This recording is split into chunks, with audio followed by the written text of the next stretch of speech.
الحمدللہ رب العالمین والصلاة والسلام علی المبعوث رحمۃ للعالمین سیدنا محمد وعلی آلہ وصحبہ اجمعین، اما بعد، رب اشرح لی صدری ویسر لی امری واحلل عقدۃ من لسانی یفقہوا قولی۔ لیول 1 سبق نمبر 6 اور پارہ نمبر 2 اس صفحہ نمبر 6 سے 10 انشاءاللہ آج ہم پڑھیں گے، اور سورہ بقرہ کی آیت نمبر 178 سے لے کے 203 تک انشاءاللہ ہم پڑھنے جا رہے ہیں، اور اس کا تفصیلی تعارف ہو گیا الحمدللہ۔ آج کا یہ جو ہمارا پہلا صفحہ ہے، صفحہ نمبر 26، اس کے جو 4 اہم موضوعات ہیں وہ کون کون سے ہیں؟ قصاص فرض ہیں، وصیت، اور روزے کے بارے میں، اور اسی طرح مریض و مسافر۔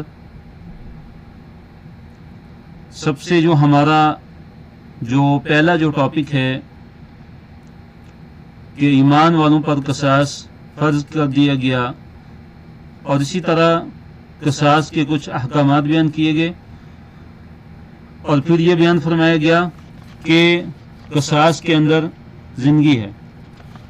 اللہ رب العالمین نے ارشاد فرمایا کہ یا ایھا الذین آمنوا، اے اہل ایمان، اے وہ لوگوں جو ایمان لائے ہو، کتبہ، تم پر فرض کر دیا گیا، تم پر لکھ دیا گیا، القصاص، قصاص لینا، فی القتل، مقتولوں میں، یعنی مقتولوں میں تم پر قصاص لینا فرض کر دیا گیا، کہ جو کسی کو ناحق قتل کرے گا تو اس کے بدلے میں اس کو قتل کرنا فرض ہے، لازمی ہے۔ ہاں، یہ علیحدہ بات ہے کہ اگر مقتول کے جو وارثین ہیں، جو ورثاء ہیں، وہ قاتل کو اگر معاف کر لیتے ہیں، اور یا وہ دیت کے ساتھ معاف کر دیتے ہیں اس کو، یا دیت بھی نہیں لیتے، اللہ رب العالمین کی رضا کے لیے ویسے ہی معاف کر دیتے ہیں، تو اس صورت میں اس کو قتل نہیں کیا جائے گا۔ لیکن اگر وہ معاف نہیں کرتے، یعنی قاتل کے ورثاء جو ناحق قتل کرتا ہے، اس کے ورثاء اس کو معاف اگر نہیں کرتے تو اس کو قتل کیا جائے گا۔ اللہ نے فرمایا الحر بالحر، الحر آزاد، بالحر آزاد کے بدلے، یعنی آزاد جو ہے، جو آزاد انسان ہے، آزاد شخص ہے، اس کو آزاد کے بدلے قتل کیا جائے گا۔ والعبد بالعبد، والعبد بالعبد، اور غلام کو غلام کے بدلے قتل کیا جائے گا۔ والانثى بالانثى، اور عورت کو عورت کے بدلے قتل کیا جائے گا۔ یعنی ان میں سے جو بھی قتل کرے گا دوسرے کو، ناحق قتل کرے گا، تو اس کو دوسرے کے مقابلے میں، دوسرے کے بدلے میں قتل کیا جائے گا۔ پھر فرمایا اللہ رب العالمین نے کہ فمن، پس جو عفی لہ، اس کو معاف کر دیا جائے، من اخیہ، اس کے بھائی کی طرف سے، شیء، کوئی بھی چیز اس کو اس کے بھائی کی طرف سے اگر معاف کر دی جاتی ہے، تو فاتباع، تو پیچھا کرنا ہے، بالمعروف، معروف کے ساتھ، واداء، اور ادائیگی کرنی ہے، دینا ہے، یعنی دیت کو دینا ہے، الیہ، اس کی طرف، باحسان، احسان کے ساتھ۔ تو اللہ نے فرمایا کہ فمن عفی لہ من اخیہ شیء، فمن عفی لہ من اخیہ شیء فاتباع بالمعروف واداء الیہ باحسان، کہ پھر جسے اس کے بھائی کی طرف سے کچھ معاف کر دیا جائے،